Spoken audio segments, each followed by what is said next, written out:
और वुमन के मामले में उसका जो नज़रिया था, वो बहुत ज़्यादा अच्छा नहीं था, इवन बहुत बुरा था। उसका एक इंसिडेंट ये आया था आज से कुछ टाइम पहले कि तकरीबन 2 या 3 साल पहले उसने अपनी सगी भतीजी, जो कि छोटी बच्ची थी, उसने उसको नेकेड किया, उसके कपड़े उतार डाले और बाद में थी। लेकिन वो उसको जो उसकी वहशत है, जो हवस है, वो उसके साथ पूरी नहीं कर पाया था क्योंकि वो पकड़ा गया था। अभी अप्रैल 2023 की बात है, जहाँ का ये रहने वाला शख्स था, इसके मोहल्ले में एक छोटी बच्ची रहती थी। उसका नाम मुस्कान था, जो कि सिर्फ 4 साल की छोटी-सी बच्ची थी। जो वहाँ के चश्मदीद गवाह हैं, जिन्होंने उस बच्ची को लास्ट टाइम देखा था, उसमें से एक महिला ने बताया कि ये बच्ची अपने घर के बाहर बैठी हुई थी, खेल रही थी और वो महिला जब वहाँ से गुज़री तो उसने उसे कहा कि, "आप घर चले जाओ, आप यहाँ क्यों बैठी हो?" तो वो मुस्कुराने लगी बच्ची मासूम सी और वो आगे निकल गई। जब वो वापस आई तो वो बच्ची वहाँ पर मौजूद नहीं थे। उसके जो माँ-बाप हैं, उन्होंने उसको उसकी तलाश जारी की, उसको ढूँढने की कोशिश की। तो सभी लोगों का जो डाउट है, वो इस मोहम्मद फ़हीम के ऊपर गया और वो लोग जो है, उसको तलाश करने के लिए ये मोहम्मद फ़हीम के घर पर पहुँचे। तो उन्होंने अंदर से लॉक करके वो सब लोग बालकनी में खड़े हुए थे, बाहर की तरफ देख रहे, जैसे उनको पता था कि कोई ना कोई तो आएगा, कुछ ना कुछ तो प्रॉब्लम जैसे होती है, वो संदिग्ध केस जो होता है, वैसा। तो उन लोगों ने जब दरवाज़ा खोलने के लिए कहा उनको, तो वो दरवाज़ा खोलने के लिए तैयार नहीं रहे। जैसे-तैसे ज़बरदस्ती दरवाज़ा खोला गया, उनके घर को देखा गया, उनसे पूछा गया कि भई हमारी बेटी आपके यहाँ आई है क्या? उन्होंने बोला कि नहीं, यहाँ कोई नहीं आया। तो एक कमरा जो लॉक था, उस कमरे में जाने की कोशिश की एट द एंड, तो उन्होंने जाने से रोक दिया उनके भाई ने। ये जो मोहम्मद फ़हीम है, इसका बड़ा भाई जो है वो एक डॉक्टर है, उसने वहाँ जाने से मना कर दिया और कहा कि इसमें जो है वो हमारा भाई फ़हीम सो रहा है, तो लिहाज़ा इसमें तुम्हारी बेटी नहीं। लेकिन उन्होंने जैसे-तैसे ज़बरदस्ती करके बहस हुई, उसमें छीना-झपटी हुई और ज़बरदस्ती फ़ोर्सफुली उस दरवाजे को जब खोला गया, तो उन्होंने देखा कि फ़हीम जो है, वो बेड के किनारे पर बैठा हुआ है और उसके जो अंडरगारमेंट्स हैं, वो सिर्फ़ वो पहना है और वो पूरे ब्लड में सने हुए हैं उसके, और पास ही वो बच्ची मुस्कान की क्षत-विक्षत जो बॉडी है, जो शरीर है, वो पड़ा हुआ है। जो इन्वेस्टिगेशन ऑफिसर हैं, उन्होंने बताया कि इस बच्ची की दोनों टाँगें चीरने की वजह से टूट गई थी और बाद में रिपोर्ट्स में ये भी पता चला कि इस व्यक्ति ने उस 4 साल की मासूम बच्ची का बेदर्दी से ब्रूटली रेप करने के बाद जब उसके इंटरनल पार्ट से ब्लीडिंग हुई, तो इसने वो ब्लीडिंग भी पी ली, वो खून भी पिया। इतना मानसिक विकृत व्यक्ति है ये। और जब इसको पकड़ा गया, आप म्यूट पर हैं स्पार्टकस भाई। इस बात को दोबारा रिपीट करें कि उसने जब ये जो ब्लड सकिंग वाली बात है ना, इसको हिंदी और इंग्लिश में प्लीज दोबारा रिपीट करें कि हमारे व्यूअर्स जान सकें कि किस हद तक इंसान इंसानियत से गिर सकता है। प्लीज रिपीट करें। जी। बाद में जो रिपोर्ट्स आई हैं और जो इन्वेस्टिगेशन की गई है मोहम्मद फ़हीम के साथ, so it's proven that after raped her और when she was bleeding, he sucked the blood as well from the private parts. उसने उसका जो इंटरनल पार्ट से जो ब्लीडिंग हुई, उसको रेप करने के बाद इस राक्षस ने, इस जानवर ने वो ब्लीडिंग तक पी उसकी। तो फास्ट ट्रैक कोर्ट में मेरठ के अंदर ये मुकदमा चला और पोक्सो एक्ट के अंतर्गत, जो कि बच्चों के लिए इस तरह के जो केसेस होते हैं उसके लिए स्पेसिफिक एक हमारे यहाँ पर एक लॉ है, कानून है जिसको पोक्सो बोलते हैं। उसके अंतर्गत फास्ट ट्रैक कोर्ट ने इसको 73 दिन की सुनवाई के बाद इस व्यक्ति को दोषी करार देते हुए इसको सजाए मौत की का ऐलान किया, इसको फांसी की सजा सुनाई। लेकिन मेरा एक सवाल है सारे व्यूवर्स से और स्पार्टकस भाई आपसे भी, जैसा कि हम लोग आज की डेट में ये बहुत अच्छे से समझते हैं कि जब किसी इंसान को फांसी दी जाती है तो उसका जो वो सफर होता है या वो जो तकलीफ होती है वो चंद मिनट की होती है, most probably maximum 2 to 3 minutes. इसके बाद वो इंसान अपनी जान छोड़ देता है। क्या उस बच्ची ने जो दर्द सहा है और उस बच्चे ने जो तकलीफ सही है, उस मासूम ने, उस छोटी सी मासूम बच्ची ने, क्या उसका इंसाफ 2-3 मिनट की सजा या 2-3 मिनट की तकलीफ से हो सकता है स्पार्टकस भाई? यार मैं इस टॉपिक पर जब भी बोलता हूँ ना तो मेरे बहुत सारे व्यूअर्स जो हैं और शायद आप भी इस बात पर डिसएग्री करेंगे कि कैपिटल पनिशमेंट जो है ना वो सलूशन नहीं है बहुत सारी चीजों का। अब अगर आप इजाजत देंगे तो मैं 1 मिनट के लिए बोलना चाहता हूँ। जी जी, प्लीज आपकी गो अहेड। इजाजत है? पाकिस्तान में 2018 या 19 में एक केस हुआ कि एक लड़की थी जिसका नाम जैनब था। ठीक है। अब जैनब जो है वो 5-6 साल की बच्ची थी और वो मौलवी के पास कुरान पढ़ने जाती थी और उसके मौलवी का नाम कारी इमरान था। माँ बाप ने क्या किया कि उसको अपनी किसी रिलेटिव्स के यहाँ छोड़ा और कारी इमरान के पास वो पढ़ने जाती थी और माँ बाप चले गए उम्रा करने के लिए। कारी इमरान साहब उनकी नोनों ने जोश मारा। अब इस ये अलग टॉपिक है कि सेक्सुअल फ्रस्ट्रेशन कैसे इस्लाम क्रिएट करता है और क्यों सेक्सुअल फ्रस्ट्रेशन होती है। ये बहुत लंबा टॉपिक है, मैं उस तरफ नहीं जाऊंगा। कारी इमरान साहब ने क्या किया कि उस बच्ची का रेप किया, उसके बाद उसको कत्ल किया और उसको जो है ना किसी जगह पे फेंक दिया। ठीक है। पाकिस्तान में चूंकि सोशल मीडिया एक बहुत बड़ी पावर है और सोशल मीडिया पाकिस्तान में कैसे पावर है ये भी एक अलग टॉपिक है, मैं उस टॉपिक को भी नहीं छेड़ूंगा। मैं टू द पॉइंट बात करना चाह रहा हूँ। खैर वो टॉपिक मीडिया पे हाईलाइट हुआ, स्पीड ट्रायल हुआ, जैसे इस बंदे का स्पीड ट्रायल हुआ है और उस कारी इमरान को जो है ना वो सजाए मौत हो गई। ठीक है, फांसी दे देगी, सारा कुछ हुआ, कारी इमरान को जो है ना वो मार दिया गया। लेकिन जो असल पॉइंट है वो पॉइंट ये है कि क्या सजाए मौत जो है वो खत्म करती है जराइम को या नहीं।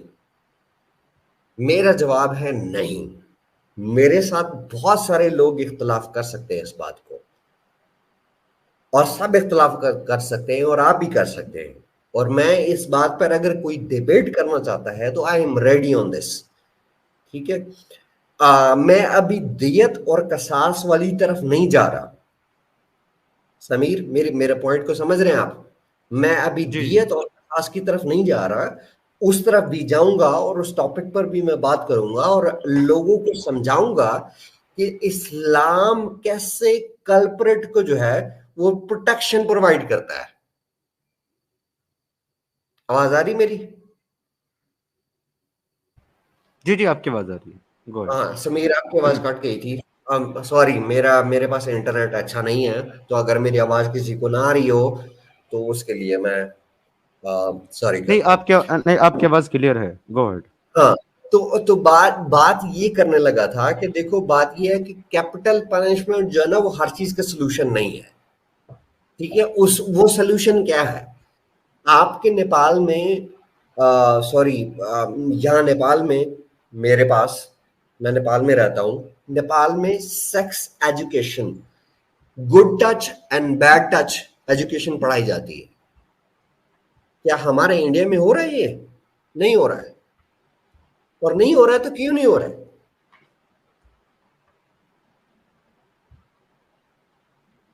फिर आगे मैं चल के ये बोलूंगा, मैं अभी पाकिस्तान के मदरसास की तरफ नहीं जा रहा। पाकिस्तान में मदरसा में जितने रेप हो रहे हैं, जितने फैक्ट्स एंड फिगर्स सामने आ रहे हैं, यू विल बी शॉक्ड कि लड़कियां ज्यादा महफूज है, लड़के नहीं है।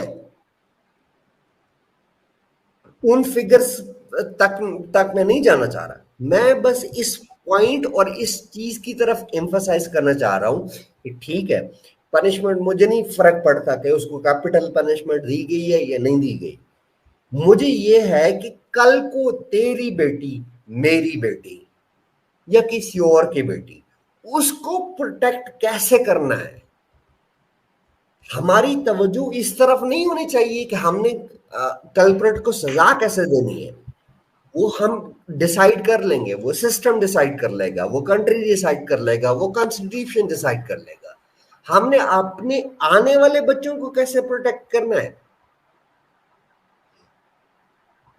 यहाँ पे उसकी। देखिए एक जो है ना सवाल बहुत बड़ा है स्पेडिकस भाई। जी ये भाई। अदर डिबेट है कि उसको क्या सजा होनी चाहिए क्या नहीं, वो सबका अपना अपना ओपिनियन है। कुछ लोग जज्बात में और गुस्से में इतने अग्रेसिव होते हैं कि वो चाहते हैं कि ऐसे इंसान को एनी हाउ फांसी की सजा दी जाए। कुछ उससे ज्यादा की उम्मीद करते हैं, जबकि ये एक कड़वी सच्चाई है दुनिया की कि मौत से ज्यादा किसी को कोई सजा हम दे नहीं सकते।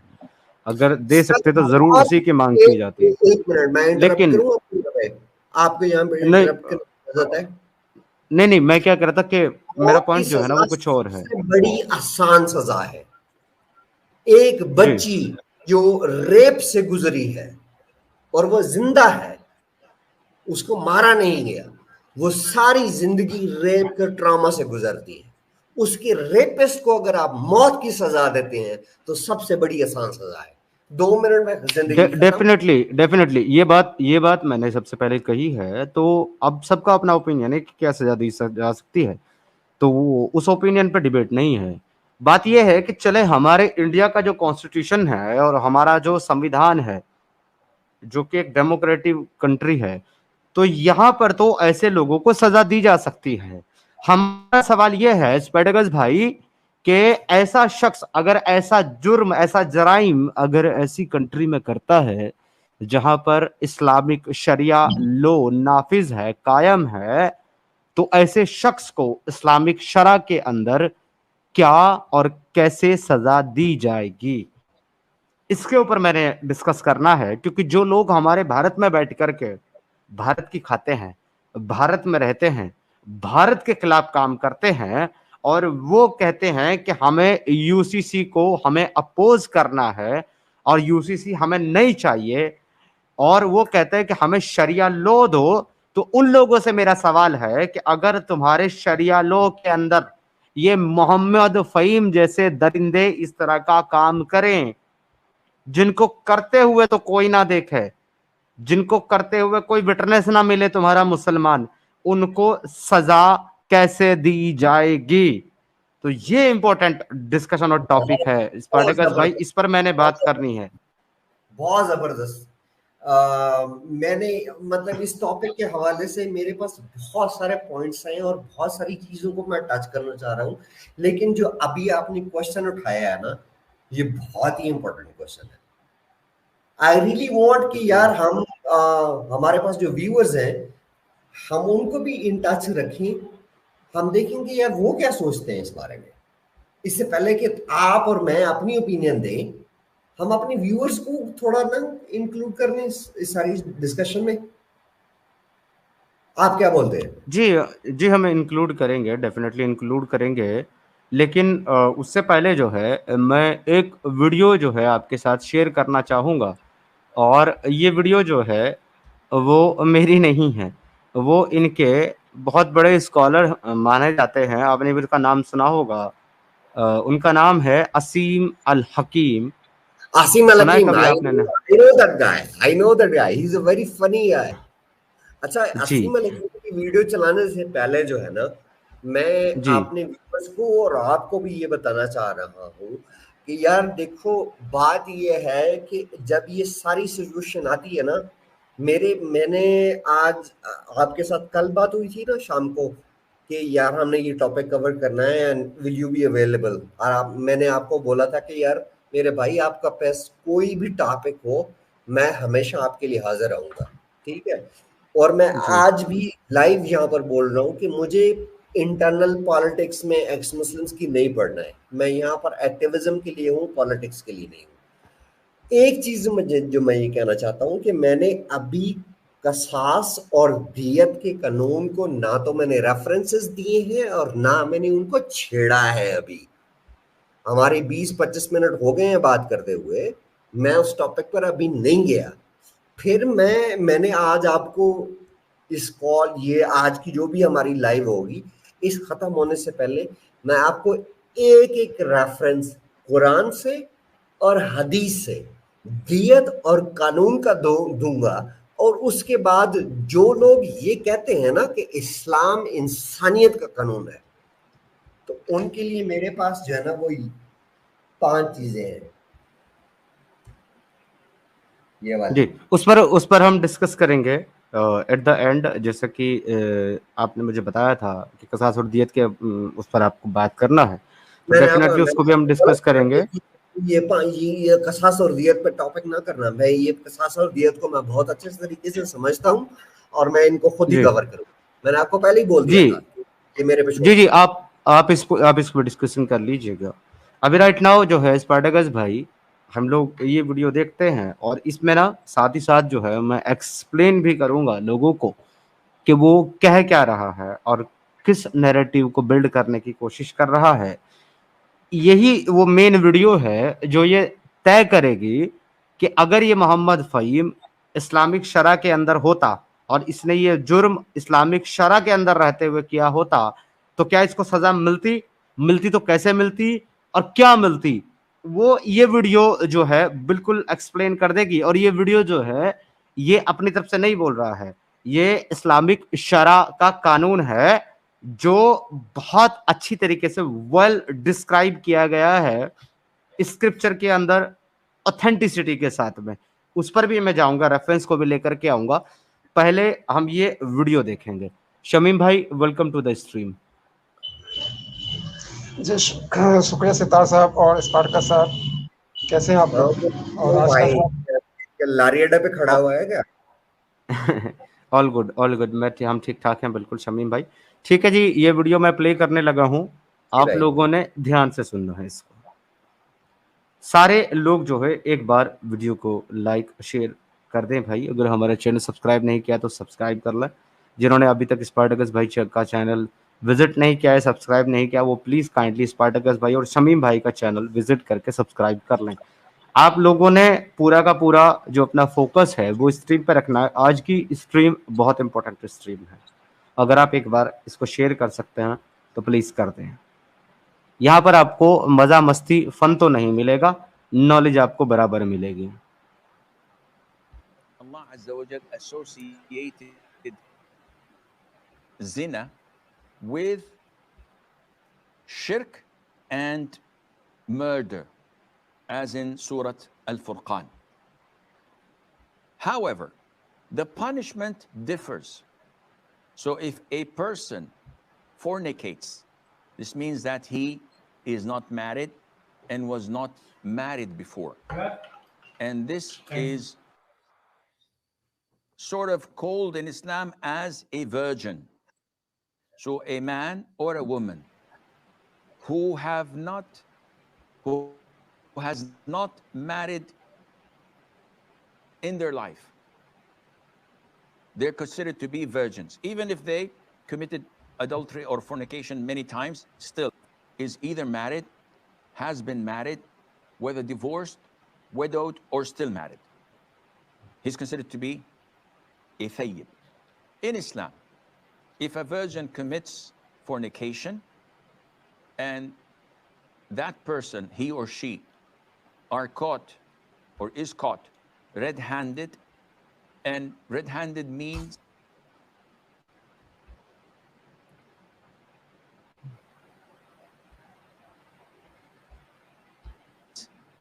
that 4 male Muslim witnesses saw the actual act and they can graphically describe what they had seen. Aha, graphically described. Wow, wow, wow, wow. Specifically in detail. or a person confesses. If a man, अगर एक आदमी ने फोर्निकेशन किया या फिर rape किया, तो इसमें दो तरह के लोग हैं जिनको दो तरह की सजा दी जाती है।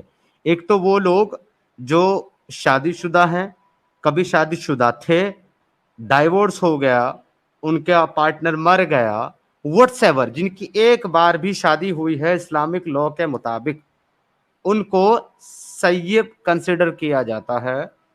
और जिन लोगों की एक बार भी शादी नहीं हुई है, चाहे उन्होंने 1000 बार फोर्निकेट किया हो, 1000 बार उन्होंने कुछ भी मुंह काला किया हो, इट डजंट मैटर, लेकिन अगर एक बार भी निकाह या शादी नहीं हुई है, उनको वर्जिन जो है कंसीडर किया जाता है। इन दोनों की अलग अलग सजा है।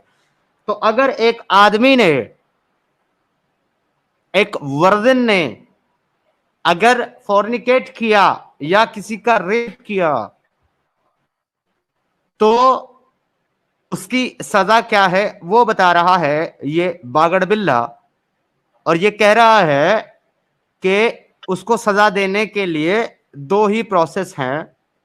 एक तो ही कॉट रेड हैंडेड, वो रंगे हाथों पकड़ा जाए। दूसरा वो कन्फेस कर ले, खुद से कह दे कि मैंने ये काम किया है।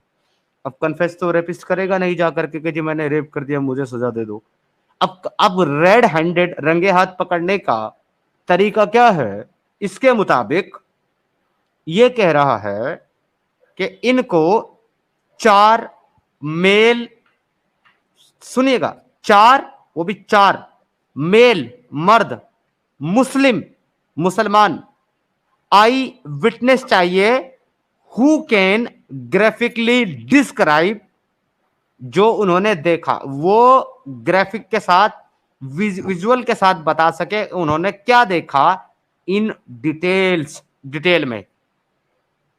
शरअ के अंदर इनके लिखा हुआ है कि अगर एक मर्द एक महिला के ऊपर या एक महिला एक मर्द के ऊपर बगैर कपड़े के लेटे हुए हैं, तो भी इसको फॉर्निकेशन या रेप कंसीडर नहीं किया जाएगा जब तक के 4 मुसलमान मर्द लोगों ने उसके प्राइवेट पार्ट को महिला के प्राइवेट पार्ट के अंदर जाता और बाहर आता हुआ ना देखा हो। पेनिट्रेशन। तो जब तक ये चीज वो अपनी आंखों से ना देखे और उसको एक्सप्लेन ना कर सकें कि कहां थी, पांव कैसे थे, पोजीशन क्या थी, कौन ऊपर था, कौन नीचे था, कैसे कर रहा था, जब तक इसको 4 मर्द मुसलमान गवाह इसकी विटनेस नहीं देंगे, तब तक उसको फॉर्निकेशन या रेप कंसिडर नहीं किया जाएगा, उसको सजा नहीं मिलेगी। अब आप ये कहेंगे कि अब हमारे पास इस हाईटेक जमाने में हमें गवाहों की जरूरत क्या है? हमारे पास तो वीडियो कैमराज हैं, वीडियो फुटेज है, हमारे पास तो मेडिकल साइंस इतना तरक्की कर चुका है कि हम लोग पता कर सकते हैं मेडिकल रिपोर्ट करके कि ये काम हुआ है कि नहीं हुआ है। लेकिन ये आपके लिए है, दिस इज फॉर यू, ये काफिरों के लिए है, इनके लिए, इनकी शरअ में क्या है वो यही बताएगा। समीर मेरे भाई, So मैं one of the two. We don't refer to DNA. We don't believe in video footage.